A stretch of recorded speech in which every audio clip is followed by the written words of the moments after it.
Hey guys, welcome back to the target Sarkari Naukri channel. मैं हूं इरशाद अली। उत्तर प्रदेश में प्रत्येक वर्ष होने वाली सभी भर्ती परीक्षाओं में 6 से 7 प्रश्न आपसे उत्तर प्रदेश करंट अफेयर्स के पूछे जाते हैं।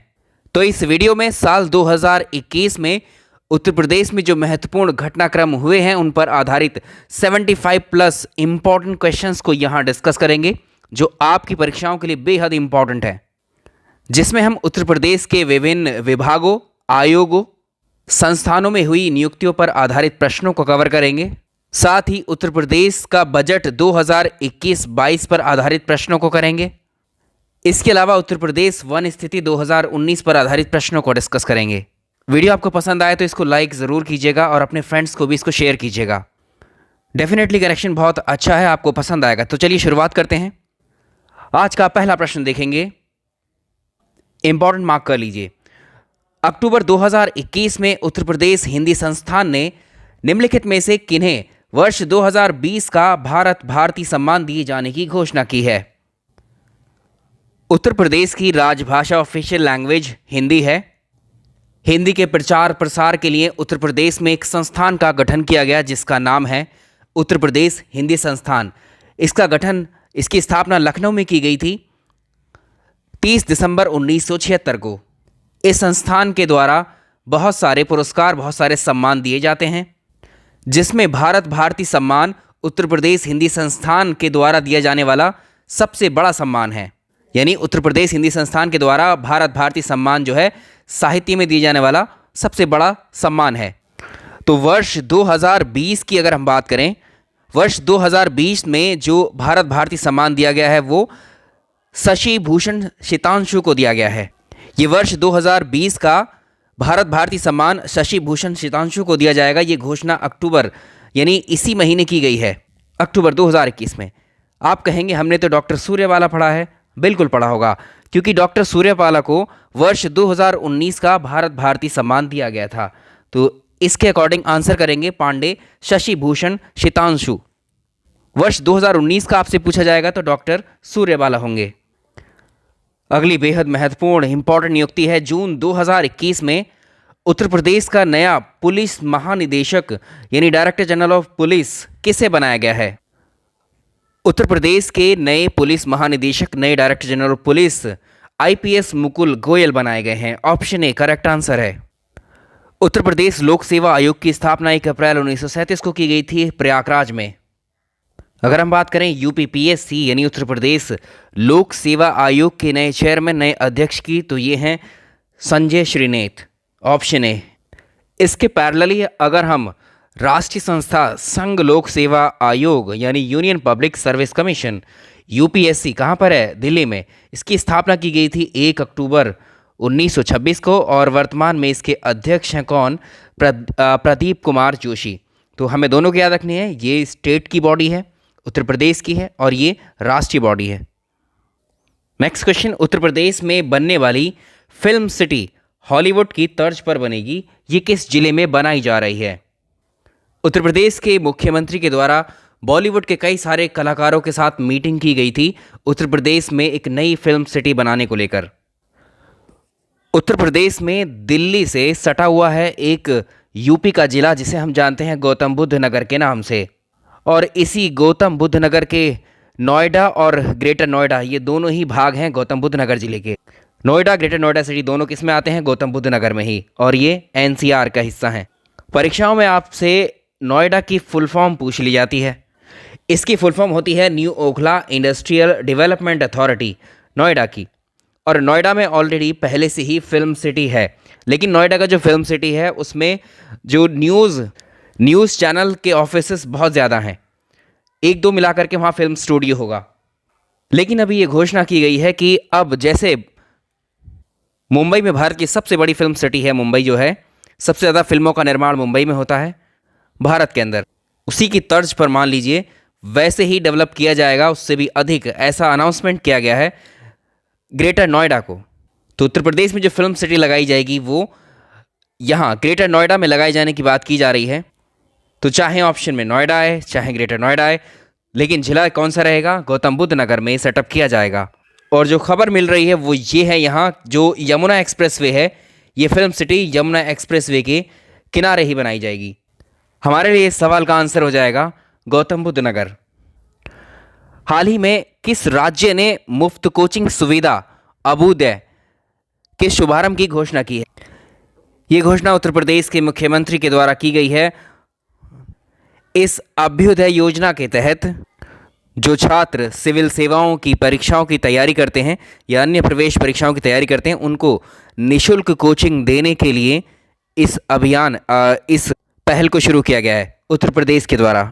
वर्तमान में इसमें ऑनलाइन कोचिंग जो दी जा रही है वो भी 4000 बच्चों को दी जा रही है और इसकी स्ट्रेंथ बढ़ाने की भी बात की जा रही है। लगभग इसकी स्ट्रेंथ हो जाएगी 10,000 के आसपास। तो चलिए, इसका आंसर हुआ ऑप्शन ए। बेहद इंपॉर्टेंट प्रश्न है ये। गणतंत्र दिवस 26 जनवरी 2021 के अवसर पर प्रस्तुत किस राज्य की झांकी को प्रथम पुरस्कार प्रदान किया गया? 26 जनवरी को गणतंत्र दिवस के अवसर पर नई दिल्ली में जो परेड आयोजित की गई उसमें उत्तर प्रदेश के द्वारा जो प्रस्तुत की गई थी झांकी, उसको प्रथम पुरस्कार मिला है इसमें। और इसका थीम क्या था? उत्तर प्रदेश ने जो झांकी प्रस्तुत की उसका थीम था अयोध्या उत्तर प्रदेश की सांस्कृतिक धरोहर। इस झांकी में क्या क्या चीज़ें सिंबॉलिकली प्रेजेंट की गई थी? इसमें अयोध्या की विरासत, अयोध्या की सांस्कृतिक विरासत को प्रदर्शित किया गया था। राम मंदिर, जो भव्य राम मंदिर अभी बनने वाला है, बन रहा है, उसकी झलक इसमें पेश की गई। दीपोत्सव की झलक पेश की गई और रामायण महाकाव्य की जो कहानियाँ हैं उनको प्रदर्शित किया गया था इस झांकी के अंतर्गत। इसमें अगर हम बात करें दूसरा पुरस्कार, दूसरे नंबर पर दूसरा पुरस्कार ये त्रिपुरा की झांकी को मिला और तीसरा पुरस्कार उत्तराखंड की झांकी देवभूमि या देवताओं की भूमि को दिया गया। इन तीनों के अलावा अगर हम देखें पीडब्ल्यूडी की भी एक झांकी यहाँ प्रदर्शित की गई थी। पीडब्ल्यूडी की झांकी यानी लोक निर्माण विभाग की झांकी, जिसका टाइटल या थीम था, विषय था इसका अमर जवान। तो अमर जवान विषय पर आधारित जो सशस्त्र बल के शहीद हुए सेना नायक थे उनको श्रद्धांजलि देने के लिए ये पीडब्ल्यूडी ने झांकी अपनी इसका प्रदर्शन किया था और इसको विशेष पुरस्कार भी मिला है। इस सवाल में आंसर हो जाएगा तो गणतंत्र दिवस 26 जनवरी 2021 के अवसर पर प्रस्तुत की गई उत्तर प्रदेश की झांकी को प्रथम पुरस्कार प्रदान किया गया है। उत्तर प्रदेश के किस शहर में देश का पहला मेगा लेदर पार्क बनने जा रहा है? उत्तर प्रदेश में अगर हम देखें, हमने ये सुना पढ़ा है कि उत्तर प्रदेश जो है, उत्तर प्रदेश में जो कानपुर है ये चमड़ा उद्योग के लिए प्रसिद्ध है, लेदर इंडस्ट्रीज़ के लिए फेमस है ये। तो यहीं पर कानपुर में ही, कानपुर के जो रमईपुर गांव है, इसी में इंडिया का सबसे बड़ा या देश का पहला मेगा लेदर पार्क बनने जा रहा है। India's first mega leather cluster project लगेगा ये कानपुर के अंदर। सवाल नंबर नेक्स्ट देखिए, चोरी चोरा शताब्दी समारोह 2021 की थीम क्या है? चोरी चोरा नामक जो जगह है ये कस्बा है कहाँ पर? गोरखपुर में। और अगर हम इतिहास में देखें, गोरखपुर के इसी चोरी चोरा कस्बे में 4 फरवरी के दिन जो स्वयंसेवक थे उन्होंने मुंडेरा बाजार को जो है यहाँ जुलूस निकालने के लिए इस जगह को चुना था। उस वक्त के पुलिस कर्मियों द्वारा जो है इस जुलूस निकालने को रोका गया। तो पुलिस और स्वयंसेवक जो थे उस वक्त दोनों के बीच में झड़प होती है और पुलिस जो है भीड़ पर गोलियां चला देती है। इसमें कुछ लोग घायल हो जाते हैं, कुछ मारे भी जाते हैं। तो गुस्साई हुई भीड़ जो है पास के ही पुलिस स्टेशन में आग लगा देती है। इसमें 23 पुलिसकर्मियों की मौत होती है और जो पुलिस वाले कुछ भाग रहे थे उनको पकड़ के पीट करके मार दिया जाता है और पुलिस की काफ़ी सारी संपत्ति को नष्ट भी किया जाता है। तो 4 फरवरी 1922 को गोरखपुर के चोरी चोरा नामक कस्बे में ये हिंसक घटना हुई थी 4 फरवरी 1922 में। जब इस घटना को गांधी जी ने देखा तो उन्होंने अपना जो असहयोग आंदोलन था उसको वापस ले लिया था। सवाल भी पूछा जाता है असहयोग आंदोलन किस घटना के बाद वापस लिया गया था? तो आंसर होगा ये आपकी चोरी चोरा घटना के बाद असहयोग आंदोलन को गांधी जी के द्वारा वापस ले लिया गया था। अब ये चोरी चोरा शताब्दी समारोह क्या है? अब ये घटना जो हुई थी वो 4 फरवरी 1922 को हुई थी। तो 4 फरवरी 2021 को इस घटना को हुए 100 वर्ष पूरे हो गए। इसी उपलक्ष्य में चोरी चोरा शताब्दी समारोह मनाया जा रहा है और ये समारोह 4 फरवरी 2021 से अगले साल 4 फरवरी 2022 तक रहेगा। इसके अंतर्गत सभी जिलों में अलग अलग कार्यक्रम प्रदर्शित किए जाएंगे, आयोजित किए जाएंगे। इसके दौरान एक विश्व रिकॉर्ड भी बना है। उत्तर प्रदेश में केवल 2 घंटे के अंदर 20,000 वीडियोस अपलोड हुए। वो ऐसे कि जो ये शताब्दी महोत्सव मनाया जा रहा था उसके लिए राष्ट्रगीत वंदे मातरम को गाया गया है। तो उत्तर प्रदेश में मात्र 2 घंटे में 20,000 वीडियो अपलोड हुए। इससे पहले चाइना के नाम था ये रिकॉर्ड। चाइना ने 29 दिन में 10,400 वीडियो अपलोड किए थे। तो इसका जो आंसर होगा वो होगा स्वरक्ते स्वरक्ते स्वराष्ट्र रक्षेत। जो लोगो जारी किया गया था इस शताब्दी महोत्सव पर, उस लोगो पर जो स्लोगन लिखा है वो यही है। इसका मतलब होता है अपने रक्त के बलिदान से अपने राष्ट्र की रक्षा करनी चाहिए। इस घटना को जब हम पढ़ते हैं वो चोरा कांड के नाम से पढ़ते हैं। इसमें जो कांड शब्द है इसको रिप्लेस करे जाने की बात की जा रही है। तो इस कांड शब्द को जन आक्रोश शब्द से रिप्लेस किया जाएगा। तो ये हो जाएगा चोरी चोरा जन आक्रोश। सवाल नंबर अगला देखें। हाल ही में भारतीय सब्जी अनुसंधान केंद्र के द्वारा एक पौधे में एक साथ 2-2 सब्जियां उगाने का प्रयोग किया गया है। ये संस्थान कहाँ पर है? ये रिसर्च इंस्टीट्यूट बताना है कहाँ पर है। इन वैज्ञानिकों के द्वारा एक ही पौधे में टमाटर और बैंगन उगाए गए। सिंगल प्लांट में बैंगन और टमाटर। इस मेथड को बोलते हैं ग्राफ्टिंग मेथड, ग्राफ्टिंग विधि। इस टेक्निक का इस्तेमाल तो काफ़ी समय से होता हुआ आ रहा है। अभी दोनों पौधों की कलम बनाकर एक ही प्लांट में लगाई जाती है। तो वैसे हमें जो बताना है वो भारतीय सब्जी अनुसंधान केंद्र बताना है कहाँ है। तो याद रखिएगा Indian institute of vegetable research IIVR कहाँ पर है? ये वाराणसी में है। वर्ष 2021 में स्वतंत्र भारत में पहली बार फांसी की सजा पाने वाली पहली महिला शबनम उत्तर प्रदेश के किस जिले की है? ये बहुत ही फेमस केस था, इसके बारे में आपने ज़रूर सुना होगा, पढ़ा होगा। उत्तर प्रदेश का जो अमरोहा जिला है इसमें जो बावनखेड़ी गांव है, यहाँ के रहने वाले एक शिक्षक की बेटी थी ये, और इसने अपने परिवार के 7 लोगों की हत्या कर दी थी। इकलौती पूरे परिवार में हत्या करने के बाद यही थी, और इस पर जो है ये वर्ष 2018 में की थी इसने 7 मर्डर्स। तो डिस्ट्रिक्ट कोर्ट में, अमरोहा के डिस्ट्रिक्ट कोर्ट में भी इन शबनम को जो है दोषी करार दिया गया था इसको, और डिस्ट्रिक्ट कोर्ट ने ही इसको फांसी की सज़ा सुना दी थी। लेकिन इसी वर्ष ये खबर आ गई थी कि शबनम को जो है इस साल फांसी दी जाएगी, लेकिन अभी तक फांसी नहीं दी गई है, फिर से टल गई है। अगर शबनम को फांसी दे दी जाती है तो ये वर्ष 2021 में स्वतंत्र भारत में पहली बार किसी महिला को जो है फांसी दी जाएगी। इसलिए ये सवाल ख़ास हो जाता है यहाँ से, यानी आज़ादी के बाद से अभी तक भारत में किसी भी महिला को फांसी पर नहीं लटकाया गया है। खबरों में रहा उत्तर प्रदेश का अशफाक उल्ला खान चिड़ियाघर कहाँ पर है? जो गोरखपुर में गोरखपुर जू है, गोरखपुर चिड़ियाघर है, उसका नाम है गोरखपुर प्राणी उद्यान, गोरखपुर जूलॉजिकल गार्डन।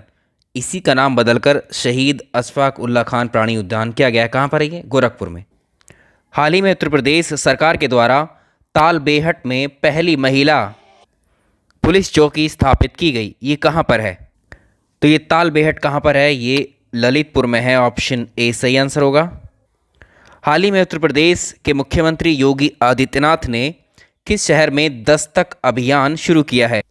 इसको वाराणसी से शुरू किया गया। Option A. हाल ही में केंद्रीय स्वास्थ्य परिवार कल्याण मंत्री डॉक्टर हर्षवर्धन ने किस शहर में नए अनुसंधान भवन देसिकन भवन का उद्घाटन कहाँ किया गया? ये नई रिसर्च बिल्डिंग है जो कि देसिकन भवन जिसका नाम है ये आगरा में है। तो ये बिंदकी रोड रेलवे स्टेशन जो है इसको जाना जाएगा अब राष्ट्रकवि पंडित सोहनलाल द्विवेदी के नाम से। ऑप्शन ए सही आंसर। ये है कहाँ पर? ये है फतेहपुर में।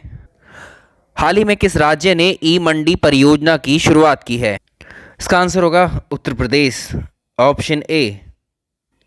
हाल ही में उत्तर प्रदेश के कितने पेड़ों को विरासत वृक्ष की सूची में शामिल किया गया है? उत्तर प्रदेश में अगर आप देखो तो आपके घरों में तो नहीं, लेकिन आपके गांव या आसपास के क्षेत्रों में आपने देखा होगा बहुत पुराने पुराने पेड़ भी खड़े मिलते हैं आपको। तो उत्तर प्रदेश के ऐसे पेड़ जिनकी उम्र 100 साल या उससे अधिक है, यानी अधिक पुराने पेड़ों को जो है विरासत वृक्ष की सूची में शामिल किया जाता है। अभी तक उत्तर प्रदेश में 943 वृक्ष ऐसे हैं जिनको विरासत वृक्ष की सूची में शामिल किया गया है। ये सारे पेड़ 100 साल या 150 साल यानी 100 साल और से ऊपर के, मतलब इतनी ज़्यादा एज है इन पेड़ों की। उत्तर प्रदेश में बनाना फेस्टिवल का आयोजन कहाँ किया गया? बनाना फेस्टिवल को कुशीनगर में मनाया गया, ऑप्शन ए। इसमें क्या है, इस फेस्टिवल में, इस मेले में एक तरीके से केले से बनाए हुए रेशे जो होते हैं, केले के रेशों से कुछ कपड़े बनाए जाते हैं, चप्पल, दरी वगैरह, ठीक है, सजावट के सामान इस मेले में, इन्हीं की एक तरीके से इस मेले में लगाए जाते हैं। उत्तर प्रदेश में सबसे पहले गौतम बुद्ध नगर और लखनऊ, इन दोनों जगह पर पुलिस कमिश्नर व्यवस्था लागू की गई थी। और अब 2 शहर और हैं, 2 जिले और हैं जिनकी घोषणा की गई है, जिसमें वाराणसी है और कानपुर। इनमें भी पुलिस कमिश्नरी सिस्टम लागू करने की घोषणा की गई है। तो ये याद रखना, गौतम बुद्ध नगर या नोएडा के जो पहले पुलिस कमिश्नर हैं गौतम बुद्ध नगर के, वो हैं आलोक सिंह। लखनऊ के पहले पुलिस कमिश्नर थे सुजीत पांडे। वर्तमान में कौन है? ध्रुवकांत ठाकुर है। उनको हटा दिया गया था पद से, तबादला कर दिया गया था उनका। ई पंचायत पुरस्कार 2021 किस राज्य ने जीता है? तो इसमें प्रथम स्थान पर उत्तर प्रदेश रहा। उत्तर प्रदेश सरकार के द्वारा जमीन की धोखाधड़ी रोकने हेतु एक यूनिक आईडी नंबर जारी किया गया है। नंबर कितने अंकों का होता है? ये जो यूनिक आईडी नंबर है, ये हर व्यक्ति की ज़मीन के लिए होगा, मतलब इसमें 16 डिजिट्स होंगे कुल। 16 अंकों में इसमें जो पहले शुरुआत के 6 अंक हैं, अंक 1 से लेकर 6 तक, गांव की जनगणना के आधार पर ये शुरुआत के 6 अंक हैं। और 7 से 10 अंक तक गाटा नंबर, गाटा संख्या होगी। 11 से 14 अंक तक जो है ज़मीन का विभाजन यहाँ बताया जाएगा इसमें। और 15 से 16 तक कैटेगरी लैंड की कौन सी है, भूमि की श्रेणी, ठीक है। तो ये डिवीज़न किया गया, इसका आंसर हो जाएगा ऑप्शन ए। राष्ट्रीय लोकदल अध्यक्ष आरएलडी के अध्यक्ष और पूर्व केंद्रीय मंत्री चौधरी अजीत सिंह का कोरोना की चपेट में आने से निधन हुआ। इनका जन्म उत्तर प्रदेश के किस जिले में हुआ था? आंसर होगा मेरठ। हाल ही में उत्तर प्रदेश मानव अधिकार आयोग के नए अध्यक्ष के रूप में किसे चुना गया है? Uttar Pradesh state human right commission यानी उत्तर प्रदेश मानव अधिकार आयोग के नए अध्यक्ष बने हैं बालकृष्ण नारायण या बी के नारायण। इसी तरह से राष्ट्रीय मानव अधिकार आयोग एनएचआरसी यानी नेशनल ह्यूमन राइट्स कमीशन के अध्यक्ष कौन है? उसकी स्थापना की गई थी वर्ष 1993 में। इसके अध्यक्ष हैं अरुण कुमार मिश्रा। अर्जुन सहायक परियोजना या अर्जुन सहायक सिंचाई परियोजना इसका निर्माण किस नदी पर किया जा रहा है? अर्जुन सहायक सिंचाई परियोजना ये धसान नदी पर बनाई जा रही है, ऑप्शन ए। और ये परियोजना कहाँ पर होगी? महोबा जिले में, ठीक है। तो देखिए, ये जो बेतवा नदी की सहायक नदी है धसान नदी, तो यहीं पर कौन सा बांध है? लहचूरा बांध है। कहाँ पर? महोबा में। महायोगी गुरु गोरक्षनाथ राज्य आयुष विश्वविद्यालय को कहाँ पर बनाया जाएगा? ये प्रस्तावित है कहाँ पर? गोरखपुर में, ऑप्शन ए। हाल ही में उत्तर प्रदेश के पिछड़ा वर्ग आयोग के अध्यक्ष कौन बनाए गए हैं? ये बनाए गए हैं कौन? Jaswant Saini, option A. हाल ही में उत्तर प्रदेश अनुसूचित जाति अनुसूचित जनजाति आयोग के अध्यक्ष पद के लिए किसे नामित किया गया है? तो उत्तर प्रदेश में जो अनुसूचित जाति जनजाति आयोग है, इसके अध्यक्ष बनाए गए हैं डॉक्टर राम बाबू हरित, ऑप्शन ए। हम बात कर रहे हैं इलाहाबाद हाईकोर्ट की। इलाहाबाद हाईकोर्ट के जो कार्यवाहक मुख्य न्यायाधीश हैं वो कौन नियुक्त किए गए हैं? जस्टिस संजय यादव जो हैं, इनका रिटायरमेंट हुआ है। इनके रिटायरमेंट के बाद में जो मुनीश्वर नाथ भंडारी हैं, इनको कार्यवाहक मुख्य न्यायाधीश के तौर पर नियुक्त किया गया था। कार्यवाहक के नाम पर आंसर यही होगा, मुनीश्वर नाथ भंडारी। लेकिन इनके बाद में, इनके रिटायरमेंट के बाद में ये तभी तक अपने पद पर बने रहे जब तक नए chief justice of Allahabad high court नहीं बन जाते या अपॉइंट किए जाते। तो इनके बाद में अगर हम देखें, वर्तमान में अभी इसी महीने 11 अक्टूबर 2011 से न्यायाधीश राजेश बिंदल जो हैं इलाहाबाद हाईकोर्ट के मुख्य न्यायाधीश नियुक्त किए गए हैं, ठीक है। तो ये दोनों जानकारी आपके पास है, तो इसका आंसर होगा मुनीश्वर नाथ भंडारी। यहाँ पर कार्यवाहक पूछा है, ठीक है। तो कार्यवाहक कौन है? मुनीश्वर नाथ भंडारी। अगर पूछेगा आपसे वर्तमान में जो इलाहाबाद हाईकोर्ट के न्यायाधीश हैं राजेश बिंदल, इनसे पहले कार्यवाहक मुख्य न्यायाधीश कौन थे? वो मुनीश्वर नाथ भंडारी थे। हाल ही में उत्तर प्रदेश अल्पसंख्यक आयोग के नए अध्यक्ष कौन बने हैं? ये हैं अशरफ सैफी, ऑप्शन ए। हाल ही में किस राज्य के द्वारा बाल सेवा योजना शुरू की गई थी? तो ये उत्तर प्रदेश सरकार ने शुरू की थी बाल सेवा योजना।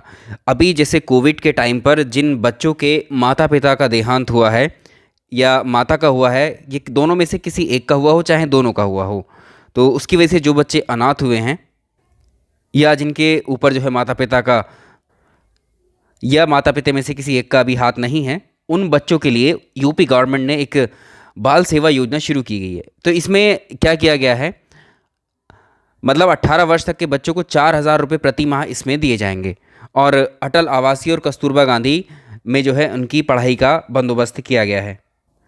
चलिए अब यहाँ से जो प्रश्नों की शुरुआत हम कर रहे हैं वो है उत्तर प्रदेश वन स्थिति रिपोर्ट 2019। हालांकि जो भारत की Indian state of forest report आती है ISFR, उसी में हम उत्तर प्रदेश विशेष का डेटा देखेंगे कि उत्तर प्रदेश में किस एरिया में कौन से वन क्षेत्र हैं।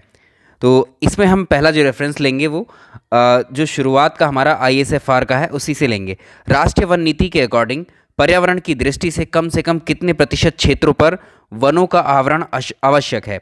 हमने आपको पर्यावरण का एक मास्टर वीडियो दिया था, उसमें हमने इसको कंप्लीट पढ़ाया, थ्योरी इसकी डिटेल में। अब ये प्रश्नों की बारी है। तो राष्ट्रीय वन नीति के अकॉर्डिंग पर्यावरण की दृष्टि से हमारे देश में कम से कम कितने क्षेत्रफल पर वनों का होना आवश्यक है? ये होना है 1/3, ठीक है, 1/3 या 33%। पहले हम मुख्य प्रश्नों को देख लेते हैं, अभी यूपी वाला डेटा भी हम डिस्कस करेंगे। केंद्र सरकार के द्वारा नई वन नीति की घोषणा कब किस वर्ष की गई थी? ये वर्ष 1988 में आई थी, ऑप्शन सी। 16वीं वन रिपोर्ट के अनुसार हमारे देश में वन और वृक्षावरण का कुल भौगोलिक क्षेत्रफल का कितना प्रतिशत है? यानी फॉरेस्ट एंड ट्री कवर, आपको बताना है forest and total tree cover कितना है हमारे देश में। ये डेटा है 24.56%। टोटल वन और वृक्ष आवरण मिलाकर के है 24.56%। सवाल अगला है, 16वीं वन रिपोर्ट के अनुसार देश में कुल भौगोलिक क्षेत्रफल का कितने प्रतिशत वन आवरण है? अब उनमें से सिर्फ फॉरेस्ट कवर को पूछा है, जंगल कितने हैं? सिर्फ जंगल आप याद रखोगे 21.67%। मैंने आपसे फिर से बता रहा हूँ कि जो पर्यावरण का हमारा मास्टर वीडियो था उसको देख लीजिए, ये सारे प्रश्नों को बहुत डिटेल में हमने थ्योरी पढ़ाया है उसको, ठीक है। आप 1 सेकंड में कर लोगे इन क्वेश्चन को। सवाल नेक्स्ट देखिए, 16वीं रिपोर्ट के अनुसार शीर्ष वनावरण क्षेत्रफल वाले राज्यों का क्रम कौन सा है? मैक्सिमम फॉरेस्ट कवर वाले राज्यों को बताना है, इसमें से कौन से हैं। तो इसमें देखिए मध्य प्रदेश, अरुणाचल प्रदेश और छत्तीसगढ़, ऑप्शन सी सही आंसर है इसका। वन रिपोर्ट 2019 के आंकड़ों के अनुसार सर्वाधिक वनावरण प्रतिशतता वाले राज्यों का क्रम क्या है? यह है मिजोरम, अरुणाचल प्रदेश, मेघालय। अब आते हैं अपने उत्तर प्रदेश के क्वेश्चंस पर जो वनों को लेकर हैं। तो उत्तर प्रदेश वन रिपोर्ट 2019 के आंकड़ों के अनुसार उत्तर प्रदेश के कुल 2019 के क्षेत्रफल का कितना प्रतिशत वन क्षेत्र है? ये है 6.15%। उत्तर प्रदेश का इतने एरिया पर वन पाए जाते हैं। उत्तर प्रदेश वन रिपोर्ट 2019 के आंकड़ों के अनुसार उत्तर प्रदेश में सर्वाधिक वन आवरण क्षेत्रफल वाले जिलों का क्रम क्या है? अभी तक हम देख रहे थे किसको, भारत में राज्यों का क्रम देख रहे थे, अब हम उत्तर प्रदेश के जिलों का क्रम देखेंगे ऐसे ही। तो ये कोई अलग रिपोर्ट नहीं है, जो Indian state of forest report आई है ये उसी का हिस्सा है, बट यूपी के परिप्रेक्ष्य में बेहद इंपॉर्टेंट है, तो ये यूपी का डेटा हमें जानना चाहिए। ये सीक्वेंस, ये ऑर्डर भी आपको याद रखना होगा। जो सोनभद्र है, इसमें देखिए जो सोनभद्र है इसमें सबसे ज़्यादा यूपी के सभी ज़िलों में सोनभद्र में सबसे ज़्यादा वनावरण है, सबसे ज़्यादा फॉरेस्ट है। उसके बाद नंबर 2 पर आता है लखीमपुर खीरी, उसके बाद नंबर आता है मिर्ज़ापुर का। तो ये आंसर हो जाएगा option B. Uttar Pradesh one report 2019 के आंकड़ों के अनुसार सर्वाधिक वनावरण प्रतिशतता वाला जिला कौन सा है? इसका आंसर है सोनभद्र। आंसर होगा सोनभद्र। सोनभद्र के 36.79% एरिया पर क्या है? जंगल। निम्नलिखित वन रिपोर्ट 2019 के अनुसार उत्तर प्रदेश में न्यूनतम वनावरण क्षेत्रफल एवं प्रतिशतता वाला जिला, मतलब ऐसा जिला बताना है जहां पर जो वन है, यानी वन क्षेत्रफल, जंगल बिल्कुल ना के बराबर है, बेहद कम है, तो ये कौन सा है? संत रविदास नगर। इसके बाद नंबर आता है, सेकंड पर आता है मैनपुरी, तीसरे पर आता है देवरिया। तो इतना डेटा काफ़ी है जो वन स्थिति को दर्शाता है यूपी की भी, और हमने पहले डिस्कस कर लिया है पूरे ऑल ओवर अलग अलग स्टेट, मतलब सभी स्टेटों का एक साथ। अब बात करेंगे उत्तर प्रदेश बजट पर आधारित प्रश्नों की। उत्तर प्रदेश बजट 2021-22 के अनुसार मुख्यमंत्री कृषक दुर्घटना कल्याण योजना का आच्छादन बढ़ाते हुए योजना की पात्रता की श्रेणी में किस किस को शामिल किया गया है, यानी इस योजना के लाभार्थी कौन कौन होंगे।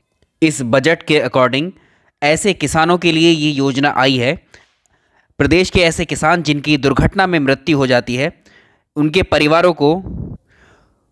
परिवारों को मुख्यमंत्री कृषक दुर्घटना कल्याण योजना के अंतर्गत 5 लाख रुपए की आर्थिक सहायता प्रदान की जाएगी। और इसमें खातेदार और सह खातेदार किसानों के परिवारों के कमाऊ सदस्य, पट्टे से प्राप्त भूमि पर खेती करने वाले भूमि विहीन व्यक्ति, बटाई पर खेती करने वाले भूमिहीन व्यक्ति, इन सभी को इसमें शामिल किया गया है। ये सभी इसके लाभार्थी होंगे। किसानों के लिए हैं सिर्फ, ठीक है, किसानों में ये सभी इसके लाभार्थी होंगे। उत्तर प्रदेश बजट 2021-22 के अनुसार वित्तीय वर्ष 2021-22 से एक नई योजना महिला सामर्थ्य योजना क्रियान्वित की जाएगी। इस योजना का उद्देश्य क्या है? इस योजना के अंतर्गत ग्रामीण अंचलों में जो महिला दुग्ध उत्पादक हैं उनके स्वयं सहायता समूहों की आजीविका में वृद्धि करना इनका लक्ष्य रहेगा। ऑप्शन ए इसका सही आंसर होगा। तो सबसे पहले जितनी भी योजनाओं के नाम यहाँ पर आएंगे उत्तर प्रदेश की बजट के अकॉर्डिंग जो पैसा सैंक्शन किया गया है, तो आप ये याद रखिएगा, ये भी पूछ लेगा डायरेक्टली कि महिला सामर्थ्य योजना किस प्रदेश के द्वारा लागू की गई है। एक तो उनका प्लॉट, मतलब वो किस उद्देश्य से बनाई गई हैं, दूसरा वो किस राज्य की हैं। तो अभी जितनी भी पढ़ रहे हैं ये उत्तर प्रदेश राज्य की ही हैं। उत्तर प्रदेश बजट 2021-22 के अनुसार महिलाओं एवं बच्चों को बेहतर कुपोषण की समस्या से निपटने के लिए और पोषण उपलब्ध कराने के लिए वित्तीय वर्ष 2021-22 में किस योजना का क्रियान्वयन किया जाएगा? इस योजना का नाम है मुख्यमंत्री सक्षम सुपोषण योजना। नाम एक जैसे हैं, याद रखिएगा, मुख्यमंत्री सक्षम सुपोषण, दोनों शब्द हैं इसमें। इस योजना के अंतर्गत जो सूखा खाद्यान्न है उसके साथ साथ जो आंगनवाड़ी केंद्र होते हैं उन पर 6 महीने से लेकर के जो 5 वर्ष तक के कुपोषित बच्चे हैं और जो एनीमिया से ग्रसित बच्चे हैं 11 से 14 वर्ष तक के, स्कूल ना जाने वाली किशोरी जो हैं, उन सबको पोषण प्रदान किया जाएगा इस योजना के अंतर्गत। उत्तर प्रदेश सरकार के वित्तीय वर्ष 2020-21 के बजट का केंद्र बिंदु क्या है? इसका आंसर होगा स्वावलंबन से सशक्तिकरण, ऑप्शन ए। नेक्स्ट देखें, उत्तर प्रदेश सरकार की मुख्यमंत्री कन्या सुमंगला योजना से संबंधित कथनों में से कौन सा ठीक नहीं है? महिला सशक्तिकरण हेतु 1 अप्रैल 2019 को राज्य सरकार के द्वारा महिला सशक्तिकरण के लिए मुख्यमंत्री कन्या सुमंगला योजना शुरू की गई थी। ये बात बिल्कुल ठीक है। जो ठीक नहीं है वो बताना है। इस योजना का उद्देश्य जो बालिकाएं हैं, बालिकाओं के स्वास्थ्य और शिक्षा को प्रोत्साहन देना है और बालिकाओं के जन्म के प्रति समाज में सकारात्मक सोच को विकसित करना है। ये बात भी सही है। इस योजना के अंतर्गत पात्र बालिकाओं को 6 विभिन्न श्रेणियों में 15,000 रुपये की सहायता प्रदान की जाती है। ये बात भी सही है। लास्ट देखिए, वित्तीय वर्ष 21-22 के बजट में इस योजना के लिए 1500 करोड़ रुपए परिव्यय निर्धारित किए गए हैं। ये 1500 नहीं है, ये 1200 करोड़ रुपए हैं, ठीक है। तो ये वाला स्टेटमेंट गलत है और हमें यही बताना है। ऑप्शन डी इसका सही आंसर होगा। सवाल नंबर अगला, उत्तर प्रदेश सरकार के बजट 2021-22 के अनुसार लॉकडाउन के कारण विभिन्न राज्यों से जो वापस आए उत्तर प्रदेश के श्रमिक और कामगारों के रोजगार तथा स्वरोजगार के लिए कौन सी योजना प्रारंभ की जा रही है यूपी में? इसका नाम याद रखिएगा, मुख्यमंत्री प्रवासी श्रमिक उद्यमिता विकास योजना। उत्तर प्रदेश बजट 2021-22 के अकॉर्डिंग निम्नलिखित में से किसी सामाजिक सुरक्षा प्रदान किए जाने के उद्देश्य से मुख्यमंत्री दुर्घटना बीमा योजना प्रारंभ की जा रही है। इस योजना का लाभ जो उठाएंगे वो पल्लेदार हैं, श्रमिक परिवार हैं, असंगठित क्षेत्र के जो कर्मकार होते हैं, सामाजिक सुरक्षा प्रदान करने के लिए उनको ये सब दिया जाएगा। तो ये तीनों ही सेक्टर हैं। असंगठित क्षेत्र जो रेडी ठेले वाले जो होते हैं वो सब इसी में आ जाएंगे। उत्तर प्रदेश सरकार के द्वारा निम्नलिखित में से किसे सुलभ चिकित्सा सुविधा प्रदान किए जाने के उद्देश्य से मुख्यमंत्री जन आरोग्य योजना लागू की जा रही है? इसमें कौन आएंगे? जो असंगठित क्षेत्र के श्रमिक होते हैं, अनऑर्गेनाइज्ड सेक्टर के जो लेबर क्लास व्यक्ति होते हैं उनको, वो सड़कों के किनारे रेड़ी ठेले वगैरह ये छोटी मोटी दुकानें जिनकी होती हैं वही असंगठित क्षेत्र के श्रमिक होते हैं। उत्तर प्रदेश सरकार के द्वारा राज्य स्मार्ट सिटी योजना के अंतर्गत कितने नगर निगमों को स्मार्ट एवं सेफ सिटी के रूप में विकसित किए जाने का निर्णय लिया गया है? उत्तर प्रदेश के, याद रखिएगा, 10 शहर, उत्तर प्रदेश के 10 शहरों को एक तरीके से क्या किया गया है? राज्य स्मार्ट सिटी योजना के अंतर्गत शामिल किया गया है। अब यहाँ एक चीज़ आपको याद रखनी पड़ेगी, यहाँ अगर पूछा जाए नगर निगम तो इसका आंसर होगा 8। इसमें याद रखिएगा स्मार्ट सिटी के अंतर्गत अगर शहरों की बात करेगा तो 10 शहर शामिल किए गए हैं और नगर निगम की बात करेगा तो 8 नगर निगम है। कौन कौन से?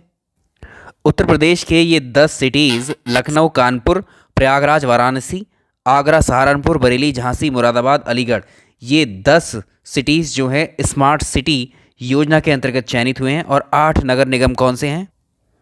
तो इसमें जो 8 नगर निगम है वो वाराणसी, मेरठ, गाज़ियाबाद, अयोध्या, फिरोज़ाबाद, गोरखपुर, मथुरा, शाहजहाँपुर, ये 8 हैं। तो इसका आंसर क्या होगा? इसका आंसर होगा 8। उत्तर प्रदेश सरकार के द्वारा बच्चों को चिन्हीकरण, पंजीकरण और नामांकन के लिए किस कार्यक्रम का क्रियान्वयन किया जा रहा है? इसका आंसर होगा ऑप्शन ए, शारदा। उत्तर प्रदेश सरकार के द्वारा संचालित की जा रही पालनहार योजना का संबंध किससे है?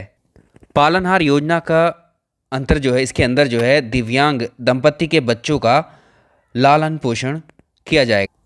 उत्तर प्रदेश गौरव सम्मान से संबंधित निम्नलिखित कथनों पर विचार कीजिए। पहला कथन है, ये पुरस्कार प्रदेश के ऐसे ख्यातिलब्ध साहित्यकारों और कलाकारों को प्रदान किया जाएगा जो अन्य किसी पुरस्कार से सम्मानित नहीं है। इंटरेस्टिंग है, इंपॉर्टेंट है सारे प्रश्न ये अभी 2021 करंट अफेयर्स के यूपी के।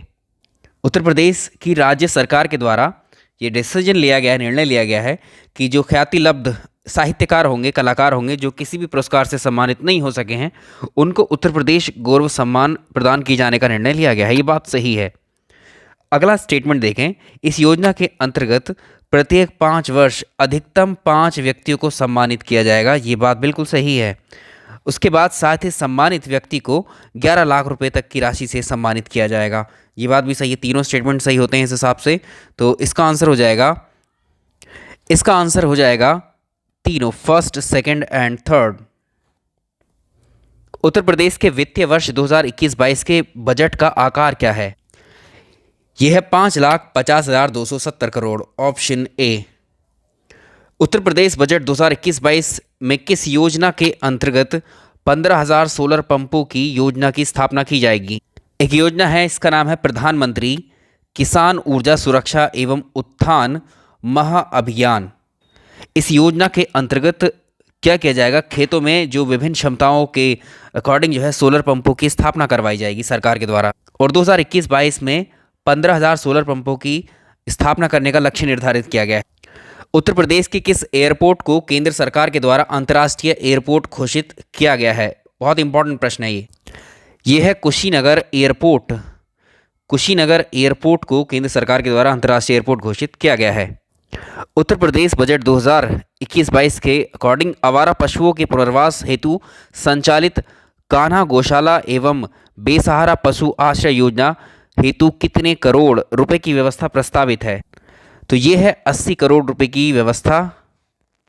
इसमें एक डेटा और है जो आप याद रख सकते हैं। गोवंश संरक्षण के लिए और बेसहारा पशुओं के भरण पोषण के लिए प्रदेश में 5206 गो आश्रय स्थल जो है अभी संचालित किए जा रहे हैं। एक पॉइंट और इसमें याद रखिएगा, उत्तर प्रदेश के जो स्वदेशी पशु हैं उनके संरक्षण संवर्धन के लिए जो वाराणसी है इसमें गोकुल ग्राम की स्थापना की गई है। ठीक है, इंपॉर्टेंट है ये प्रश्न। उत्तर प्रदेश के जनपद अयोध्या में निर्माणाधीन एयरपोर्ट का नाम निम्न में से कौन सा है? इस एयरपोर्ट का नाम होगा, अयोध्या में जो निर्माणाधीन एयरपोर्ट है इसका नाम होगा मर्यादा पुरुषोत्तम राम एयरपोर्ट। इसका कंप्लीट नेम है ये, ऑप्शन सी। वर्तमान में उत्तर प्रदेश में सभी स्रोतों सभी विधाओं से कुल विद्युत उत्पादन यूपी का टोटल इलेक्ट्रिसिटी प्रोडक्शन कितना है, आपको ये बताना है। यूपी का टोटल इलेक्ट्रिसिटी प्रोडक्शन कितने मेगावाट का है? इसका आंसर हो जाएगा 26,937 मेगावाट। मतलब थर्मल पावर प्लांट से, हाइड्रो पावर प्लांट से, सोलर पावर प्लांट से, सभी को मिला करके। उत्तर प्रदेश बजट 2021-22 में किस स्थान पर राष्ट्रीय प्रेरणा स्थल बनाना प्रस्तावित है? यह है लखनऊ में प्रपोज्ड, ऑप्शन सी। वित्तीय वर्ष 2020-21 में प्रधानमंत्री आवास योजना ग्रामीण के अंतर्गत निम्न में से कितने लाख आवासों का निर्माण इनका लक्ष्य रखा गया? इसका आंसर होगा 6 लाख आवासों का लक्ष्य रखा गया है। अगर वर्ष 2018-19 के बीच में देखें 16,700 लाभार्थियों के निःशुल्क घर बनवाए गए। 2019-20 में 34,040 लोगों के घर बनवाए गए। कुल मिलाकर के कुल लाभार्थी जो हैं इस प्रधानमंत्री आवास योजना ग्रामीण के अंतर्गत 50,740 लाभार्थियों के घर निःशुल्क बनवाए गए सरकार के द्वारा। 2021-22 का लक्ष्य है 30,250। टोटल बनाने हैं कितने? 6 लाख, और अभी इस साल में बनेंगे कितने? 30,250। कुल मिलाकर इतने के लिए 7,000 करोड़ रुपए जो है आवंटित हैं। इसके लिए जो है 7,000 करोड़ रुपए का बजट प्रस्तावित है, और इतने मकानों के लिए 369 करोड़ रुपए का बजट है। उत्तर प्रदेश बजट 2021-22 में कृषि की नवीनतम जानकारी के लिए प्रचार प्रसार हेतु निम्नलिखित में से कितने नवीन कृषि विज्ञान केंद्रों की स्थापना की जाएगी? इसका आंसर होगा 2020। उत्तर प्रदेश के पशुओं को खुरपका मुंहपका रोग से कब तक मुक्त कराया जाएगा? वर्ष 2030 तक का लक्ष्य रखा गया है। 21 नवंबर 2020 को भारत सरकार के द्वारा आयोजित विश्व मात्स्यिकी दिवस 2020 को किस राज्य को बेस्ट इनलैंड स्टेट हेतु पुरस्कार प्रदान किया गया है? यह आंसर होगा उत्तर प्रदेश। इसका ऑप्शन सी हो जाएगा। मुख्यमंत्री सक्षम सुपोषण योजना निम्नलिखित में से किससे संबंधित है? इस प्रश्न को हमने किया था, तो महिला एवं बच्चों में कुपोषण की समस्या के निदान के लिए ये है ऑप्शन बी। विश्वकर्मा श्रम योजना किससे संबंधित है? ये ग्रामीण और शहरी दोनों पारंपरिक कारीगरों से संबंधित है। वित्तीय वर्ष 2020-21-22 में उत्तर प्रदेश सरकार ने कितने लाख मीट्रिक टन खाद्यान्न उत्पादन का लक्ष्य रखा है? यह है 644 लाख मीट्रिक टन खाद्यान्न, और तिलहन का रखा गया 13 लाख मीट्रिक टन। एडिशनल एक फैक्ट भी याद रखना है, भारत में सबसे बड़ा गन्ना और चीनी उत्पादक राज्य कौन सा है? उत्तर प्रदेश है। यूपी में अभी वर्तमान में 119 चीनी मिलें हैं।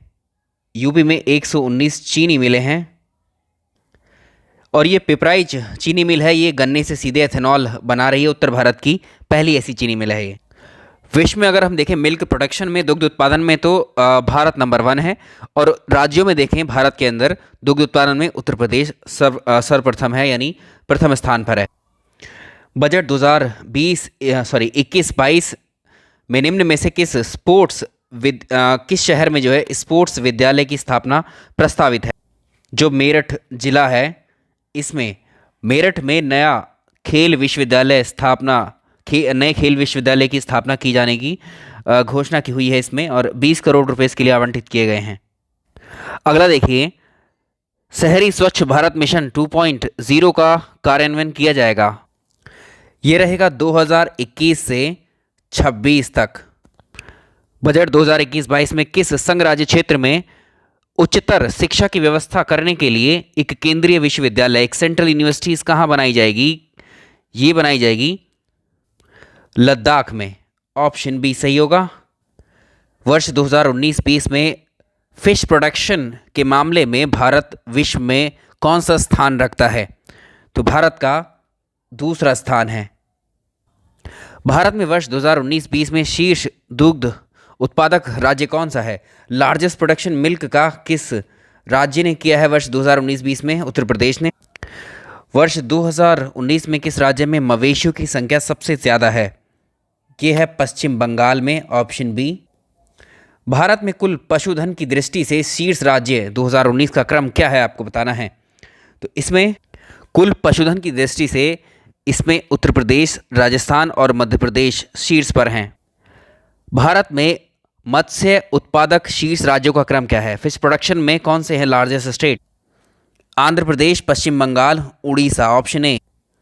नीति आयोग के द्वारा जनवरी 2021 में जारी भारत नवाचार सूचकांक 2020 में प्रथम और अंतिम स्थान पर कौन से राज्य रहे?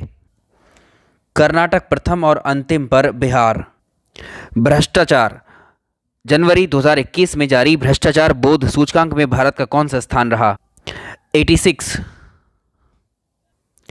निम्नलिखित कथनों पर विचार कीजिए। हेनले पासपोर्ट इंडेक्स 2021 में भारत को 85 पोजीशन मिली। हेनले पासपोर्ट इंडेक्स जो 2021 वाली है उसमें भारत 19th प्लेस पर पहुंच गया है। तो पहला स्टेटमेंट गलत। और इस रिपोर्ट में सबसे खराब स्थिति सीरिया की नहीं है, अफगानिस्तान की है। इसमें जापान पहले स्थान पर है, ये बात सही है। केवल तीसरा ही सही है। इसमें आंसर हो जाएगा केवल 3 ही सही है। ये भ्रष्टाचार बोध सूचकांक में इसमें जो प्रथम स्थान पर हैं वो देख लेते हैं शीट्स पर। जलवायु परिवर्तन सूचकांक 2021 में भारत का कौन सा स्थान है? भारत का इसमें 10th पोजीशन है, 10वीं रैंक है। फरवरी 2021 में जारी लोकतंत्र सूचकांक 2020 में भारत का स्थान ये है 53। Option C. इस सूचकांक में प्रथम स्थान पर है नॉर्वे और भारत को इसमें जो कैटेगराइज किया गया त्रुटिपूर्ण लोकतंत्र वाली कैटेगरी में डाला गया। तो ये हो गए हमारे इसमें यूपी के क्वेश्चंस के साथ साथ कुछ हमने थोड़े राष्ट्रीय महत्व के प्रश्नों को भी ले लिया था करंट अफेयर्स के। वीडियो आपको पसंद आया होगा, इसको लाइक और शेयर अपने फ्रेंड्स को ज़रूर कर दीजिएगा। इसका पीडीएफ आप डिस्क्रिप्शन से डाउनलोड कर सकते हैं। इसके अलावा बाकी पीडीएफ्स भी अलग अलग नोट्स की अवेलेबल हैं, आप जो है उनको डाउनलोड करके पढ़ सकते हैं, रिवीजन कर सकते हैं। चलिए इस वीडियो में इतना ही। Thank you so much.